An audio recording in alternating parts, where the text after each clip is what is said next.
ছেলেটি তার এক্সরের দৃষ্টি দিয়ে দেখলো মাটিতে পড়ে থাকা পাথরের ভেতরে এক অমূল্য ধন লুকানো আছে।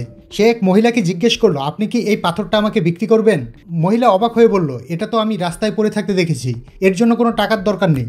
ছেলেটি পাথরটা তুলে নিল এবং জেনারেলের মেয়ের সাথে দেখা করতে গেল। মহিলা অবাক হয়ে ভাবলো সে কেন মেয়েটিকে ভাঙা পাথর উপহার দিতে যাচ্ছে।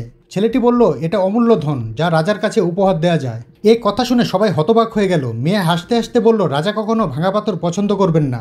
ছেলেটি তখন বলল, এই পাথরের দাম অন্তত $3 বিলিয়ন, কিন্তু আমার মায়ের অপারেশনের জন্য টাকা দরকার, তাই আমি এটা মাত্র 3 মিলিয়নে বিক্রি করতে চাই।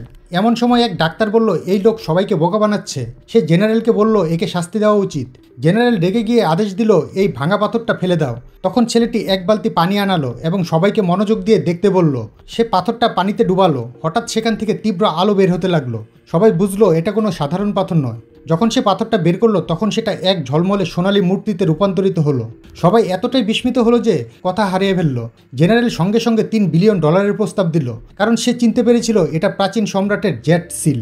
ছেলেটি সাথে সাথে জেট সিল জেনারেলকে বিক্রি করে দিল। কিছুদিন পর সেই ছেলেটি জেনারেলের আয়োজিত এক ভোজন সভায় গেল। সেখানে তার এক্সরে দৃষ্টিতে দেখা গেল এক মেয়ের পেটের ভেতর সমস্যা আছে। সে মেয়েটিকে জিজ্ঞেস করলো, সম্প্রতি কি তোমার কারোর সাথে রোমান্টিক সম্পর্ক হয়েছিল? মেয়েটি প্রচণ্ড রেগে গিয়ে তাকে চড় মারল। তার মনে হলো ছেলেটি ভীষণ অসভ্য। ওই দৃশ্য দেখে সবাই হেসে উঠল। কিন্তু তখন ছেলেটি গম্ভীর হয়ে বলল, তোমাকে 7 দিনের ভেতর চিকিৎসা করাতে হবে, না হলে বড় বিপদ দেখা দেবে।